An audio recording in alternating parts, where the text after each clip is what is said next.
All right, welcome to another show of Retirement Keys. My name's Anthony Cangemi, and thank you so much for joining us here this morning.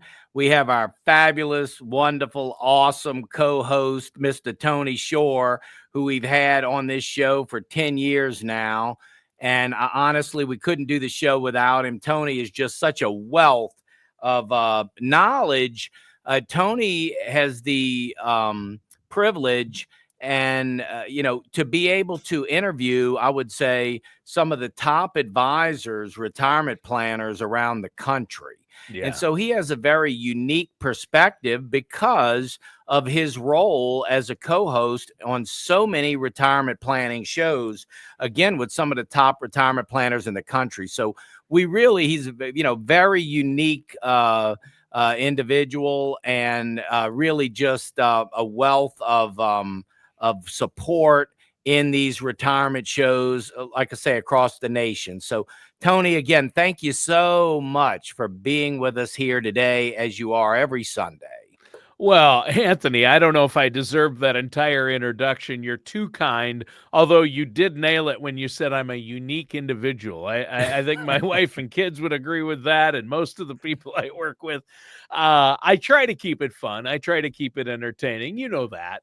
And I've met so many of our listeners and your clients at the events you sometimes hold, and it's always fun when I can do that. I love doing the show with you each week, Anthony. You and I have been doing this together a long time, and I think we both bring a unique perspective to the world of finance and retirement income planning. And you've been going through retirement with people, hundreds of people over the years.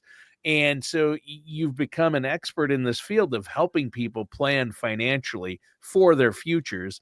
And that's what this show is all about, isn't it?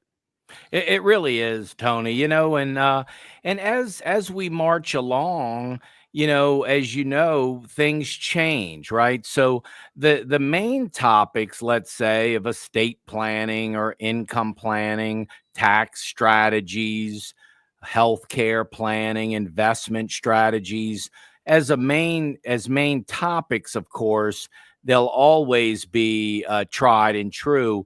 But as things change along the way within these areas are just so important to stay abreast of. I mean, we just had the big, beautiful bill that was passed, on July the 4th.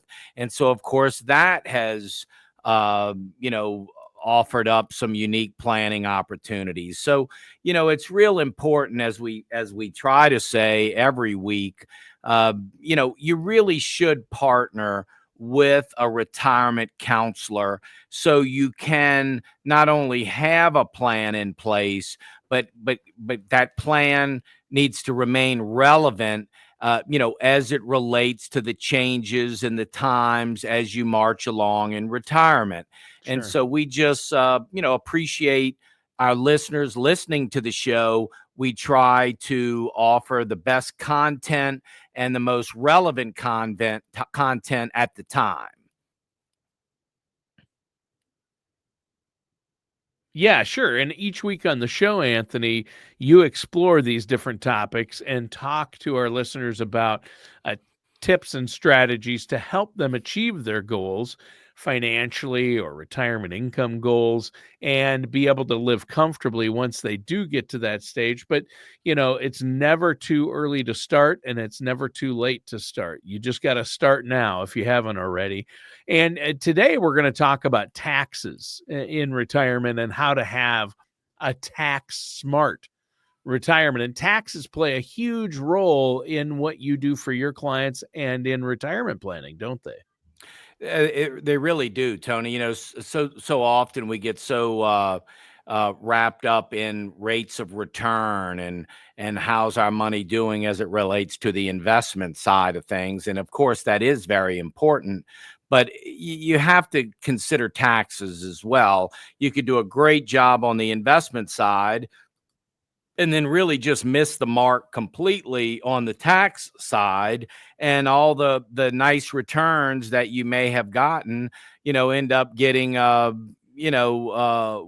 down because we don't have a good tax strategy in place.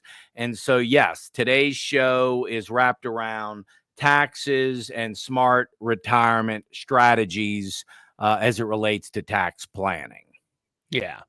Yeah, I think that that's really good. And obviously, it's important. A lot of people out there, Anthony, they, for some reason, have the impression or assume, hey, my taxes are going to be much lower in retirement. I don't need to worry about taxes because I'm no longer working.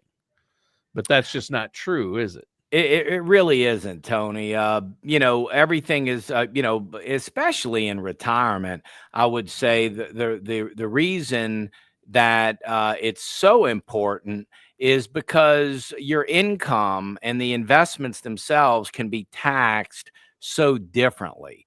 When you're working and you have this, let's say, income from your job, this W-2 income, it's pretty straightforward, right? I mean, it's all ordinary income. It's got to be, certainly it's reported. You might have some contribution opportunities with a retirement plan, 401k, 403b, different types of IRAs to offset some of the taxable income.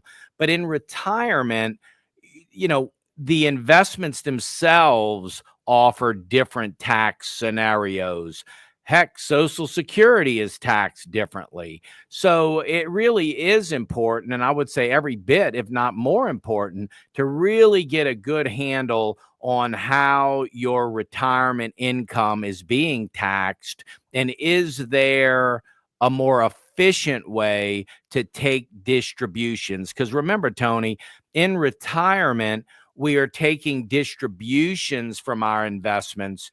In our working years, we're putting money in, right? The accumulation phase. But in retirement, we move into what we call the distribution phase. So we're pulling money out. So the question is, what's the most tax efficient way to do that? Right. And you want to minimize that tax burden in retirement. So being efficient and coming up with a plan to do that. And it gets complicated because the tax laws and the situations, especially surrounding seniors and Social Security and Medicare, these things are constantly changing, as we've seen lately, right? Absolutely, they are, Tony. So for today's show, we've outlined six, and I hope we can get through them. But Sure. we've outlined six primary tax scenarios that our listeners are going to want to consider. Hmm. Now, of course, you're probably in your car driving, so don't worry about writing any of this down. We have this in a very nice PDF that we will simply email to you, send to you via mail, however you'd like to get it. So the notes of today's show will be available to you. You just have to ask for it. Okay. That's great. Yeah. So now you mentioned six strategies that we're going to talk about. What's the first? Sure. So the first is how to reduce taxes on retirement withdrawals is the first strategy. Strategic withdrawal sequencing from taxable, tax deferred, and tax-free accounts can significantly lower your overall tax bill. So what we want to say here, Tony, primarily is there are three uh, tax types, if you will, to your investments. You can have after tax investments. We call that non-qualified investments, where you put money in, but the money you put in, you've already paid taxes on the original basis. But the tax implications will be on the interest that's earned, or any dividends that's earned, or any capital gains, long or short-term capital gains.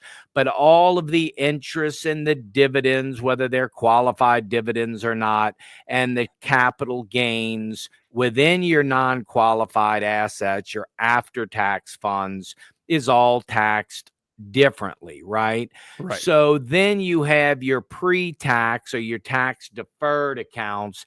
This is going to be like your 401k, your IRA, any SEP IRAs, any type of pre-tax dollars, which all of that income when it comes out is taxed at ordinary income rates. So then you have that income that's taxed specifically at ordinary income.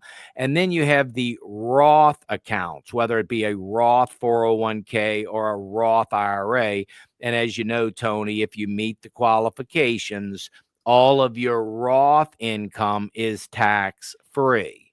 So again, investments in non-qualified assets can be taxed differently. Inside of those non-qualified assets, there's, of course, municipal bonds or muni bonds, which the interest on those bonds can be tax-free as well, the same as the Roth. So what I'm saying here, Tony, is depending on how things are taxed, tax type, and titling.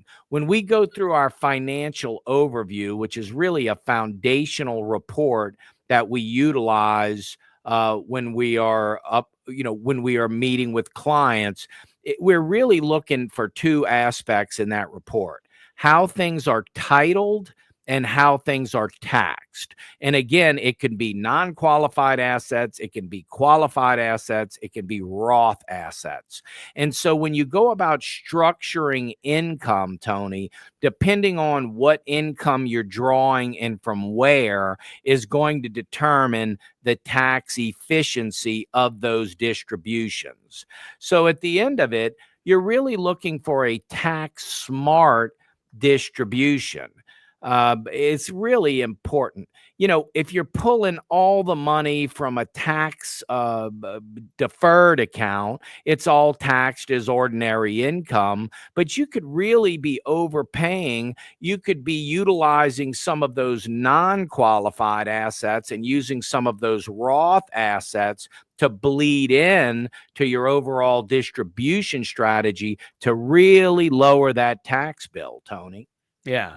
Well, and that's what we all want to do. Minimize that tax burden, and where you withdraw from makes a huge difference. You're going to want a strategy on those withdrawals, and that's huge. You can reduce taxes by a strategic withdrawal sequence is what you're talking about. And to better understand that and to make sure you're doing that, our listeners should have a written plan in place for that, and they should talk to you. You work alongside tax professionals to help them, and you have a strategic. You have a great staff there, and work with great tax professionals to help your clients. Now, what's number two? Number two is smart ways to leverage tax-free investment options, Sure. municipal bonds, Roth accounts, and even certain life insurance strategies can provide all tax-free income. So again, we mentioned earlier, municipal bonds. We live in Louisiana, so a Louisiana municipal bond is not only tax-free on the federal level, it's also tax-free on the state level. And there are other reciprocating states. So if you have municipal bonds from reciprocating states of Louisiana, they're also tax-free, again, on the federal level and on the state level. So municipal bonds is a great investment for tax-free income. Again, Roth IRAs, Tony. So these are IRAs, these are retirement accounts. You put the money in after tax, so you already paid taxes on the money you deposited, but all of the gains, all of the growth, all of the interest, all of the dividend income, everything that it grew to, Tony, all that money comes out tax free. Yeah, the principal and the interest comes out tax-free, so it grows tax-free, and that's a huge advantage. If you pay taxes on the front, you're paying taxes on less money, and taxes are low, and then in the future in retirement, and you need tax-free income, so it doesn't count toward your taxes. A Roth is huge, isn't it? It really is. I took a course years ago from a fella who wrote the book. The name of the book, it was a New York Times bestseller, The Tax Time Bomb.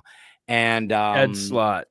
Ed Slott. Huge. And Yeah. really, he really kind of, I would say, led the charge on Yep. Roth IRAs and Roth conversions.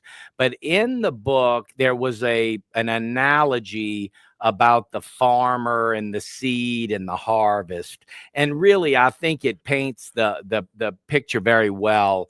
The question in the book is, would you rather pay, if you were a farmer, would you rather pay taxes on the seed, what you paid for the seed, or would you be better off paying taxes on the harvest? And obviously, the seed money would be less taxes Right. than the harvest money. And that's really a perfect analogy for a Roth IRA. So Yeah. again, Tony, in retirement, you have these different accounts that are all taxed differently. So the question is, in the distribution planning, what income should be carved out for this piece as it relates to taxes, and then what distribution should come from this piece?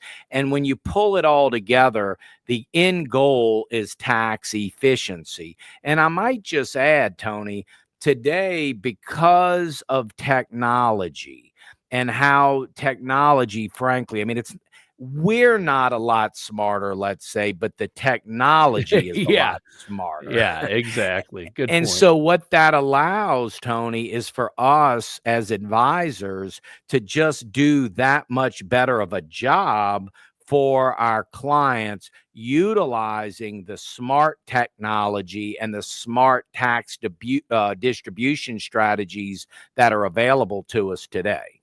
Yeah. Well, and it's nice to know there are tax-free, you can have a tax-free bucket of money in retirement. You talked about the big one, Roths. You mentioned municipal bonds, and cash value life insurance is another tax-free option. Certain life insurance you can get tax-free income from in retirement. So, I know you look at all these and say, hey, is one of these going to be suitable or best fit you and what you need to accomplish? And I know you only will do what's in your client's best interest, and you look at all the possibilities. But having some tax-free income in retirement is huge. So that was number 2. What's number 3? Yeah, number 3 is strategies to manage RMDs and avoid costly penalties. Yeah. So RMDs, Tony, as you know, stand for required minimum distributions. So at some point, and it's been a moving target for so long, the required minimum distribution age was 70 and a half, and then it went to 72. Then, depending on your date of birth, it could be 73. And then again, depending on your date of birth, it could be 75. But just know that there are, for pre-tax dollars, again, 401k, IRA, for pre-tax dollars, there are what's called required minimum distributions, meaning at some point, whether it be your age of, let's say, 73 or 75, at some point, it's going to be mandatory that you take out minimum distributions, required minimums. And so what's important about understanding that, Tony, as it relates to an overall distribution strategy, is that income that's coming out of these retirement accounts, of course, are taxable, and you want to draw that income out and maintain this tax efficiency over time. And ultimately, when the RMD takes place, what you're looking for is an easy, even transition between what you were pulling out and what those RMDs are. In other words, you're not looking for a big spike up, and you're not looking for a big drop either. You're looking for a nice distribution strategy from those retirement accounts that ultimately, when they default to RMD, you don't see a big increase in income, and consequently potentially pay a lot more in taxes because you've run into higher tax brackets. Sure. Here's just a quick I'll say common misnomer. when you have retirement accounts, these pre-tax accounts, if you don't need the income and you know that the money that comes out is taxable, what a common, and I would say a very, seemingly rational thought is, well, hey, if I don't need the income from this retirement account, I can just defer it and not pull any from it, right? I'm just going to defer, defer, defer. And whereas on the surface, that sounds reasonable. Well, I don't want to pay taxes on money I don't need. But then ultimately, when it does default to RMDs, to required minimum distribution, and that income now spikes much higher because you did defer, defer, defer, you can end up paying a lot more in taxes on that money than you would have if you would have just had a distribution strategy leading up to that point. So again, Tony, the strings that are attached to that money is at some given point in time, it's mandatory that you have to start taking those RMDs. And then if not done correctly, there's a penalty waiting on you as well. So that distribution strategy and making sure we're tax efficient along the way, Tony, is even just so important as it relates to the success of an overall retirement plan. Sure. So you've got to manage those RMDs and maybe spread it out over time to minimize the tax burden. I think that's great. Avoid the costly penalties with RMDs by missing them. Work with a financial professional is the key here. What's the next strategy? Yeah, so the next strategy, proven methods to minimize estate taxes and maximize your legacy. So on the estate tax front, Tony, as you know, you can gift so much money per year, and that gifting does not come off of your estate exemption. So we have these estate tax exemptions. And much like your homestead exemption, right? Your home could be worth, whatever it's worth, but you're not going to pay taxes on the whole value of your home because you have a homestead exemption. So it's going to reduce your tax liability. Well, with estate taxes, it's the same principle. You have an exemption. You can gift money, Tony, but if you gift over the gifting allowance for that year, then that additional funds that you gifted will start deteriorating or coming off of your estate exemption. So it's important to understand those gifting rules. Sure. The other thing is the qualified charitable giving strategies or distribution strategies. Sure. So QCDs, you may have heard of these qualified charitable distributions, where when someone is taking RMDs, Tony, and I'll just use a quick example. Let's say you're taking RMDs from your retirement accounts because, again, it's mandatory, and you're taking the standard deduction on your tax return. Okay. So when you give to the church, or if you give to an organization, if you're taking the standard deduction on your tax return, then those charitable gifts are not tax deductible because, again, you're taking the standard deduction. You're not itemizing. So you're not really able to utilize those charitable gifts. However, if you do a qualified charitable distribution, you can inform your IRA custodian to send the RMD or a portion of the RMD to the charity that you were going to give to anyway. And the income from that RMD that you gave to the charity is now not reported as income on your tax return. So in effect, you pulled the RMD, you satisfied your RMD. it was not taxable to you because it went directly to the charity that you were going to give to anyway. So Sure. those charitable distributions, Tony, again, can be another way to really minimize taxes and then, of course, support and maximize the legacy, the assets that you pass Yeah. on to your heirs. Yeah. Well, and that's great. Now, the next one is the power of Roths to create tax-free income. You've already covered that today, and we're almost out of time. So let's go to number 6. What is that strategy? Yeah, so it's unfortunate because the only other thing I want to say, I'm sorry we ran out of time so quickly, Tony. Well, the Roth conversion strategy is critical. Yeah. If you still have room in your tax bracket, you certainly want to make those Roth conversions, and it Yes. really does lead into number 6, Tony, as you say, because avoiding Medicare premium surcharges, or the acronym is IRMAA, Sure. IRMA. um uh oh shucks, Tony, I'm sorry. uh Yeah. So yeah, it's a IRMAA is a Medicare I'm surcharge. sorry, yeah.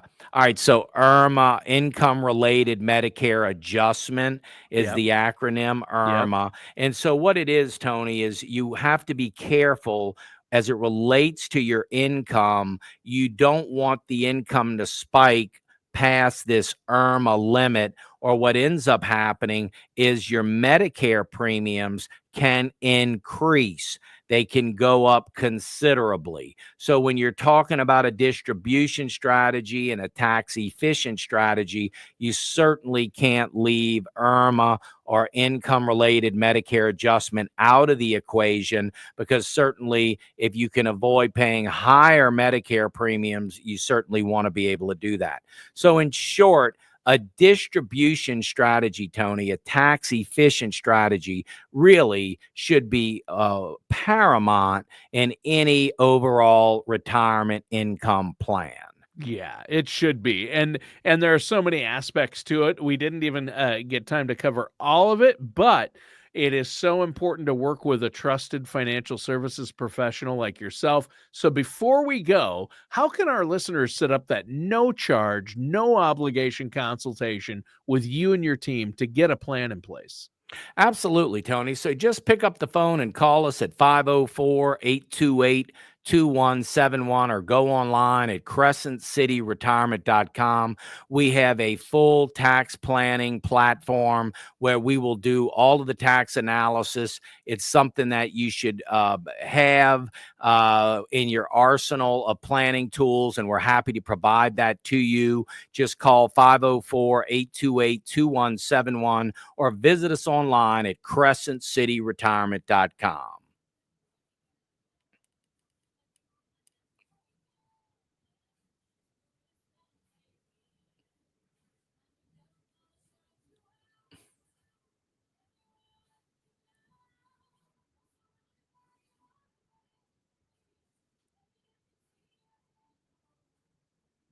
Hey,